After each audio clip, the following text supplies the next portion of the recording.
നിങ്ങൾ കണ്ടിട്ടുണ്ടോ, ചില ആളുകൾക്ക് നമ്മളുടെ മുമ്പിൽ നന്നായി പെരുമാറുകയും നമ്മളെ പോയി കഴിഞ്ഞാൽ നമ്മളെക്കുറിച്ചൊരു മോശം വാക്കുകൾ പറയുകയും ചെയ്യുന്നുണ്ട്.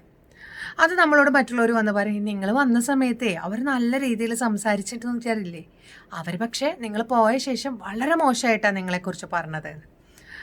സ്വാഭാവികമായിട്ട് നമുക്ക് എന്താ ഉണ്ടാവുക, ഭയങ്കര സങ്കടം വരും. നിങ്ങൾ മനസ്സിലാക്കേണ്ട ഒരു കാര്യം, അവർക്കറിയാം അത് നിങ്ങളുടെ മുമ്പിൽ വന്ന് പറയാവുന്ന കാര്യമല്ല, അത് റൈറ്റ് ആയിട്ടുള്ള കാര്യമല്ല.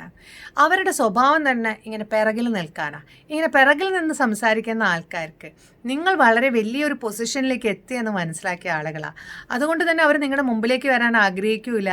അവരുടെ സ്ഥാനം എപ്പോഴും പിറകിലാണ്. നമ്മൾ പറയില്ലേ, പിറകിൽ നിന്നൊരു തള്ളു കിട്ടിക്കഴിഞ്ഞാൽ നമ്മൾ മുന്നോട്ടെത്താൻ ഭയങ്കര എളുപ്പമാണ്. ഇതുമാതിരിയുള്ള ചില ടീംസ് ഇങ്ങനെ ഉണ്ടാകുന്നത് നല്ലതാണ്. കാരണം നമ്മളെ നോക്കി നടത്താനും നമ്മളെക്കുറിച്ച് ചിന്തിക്കാനും വേറെ ആൾക്കാർ വന്നു എന്നൊരു പോസിറ്റീവ് ആറ്റിറ്റ്യൂഡ് എടുക്കാം. Just smile.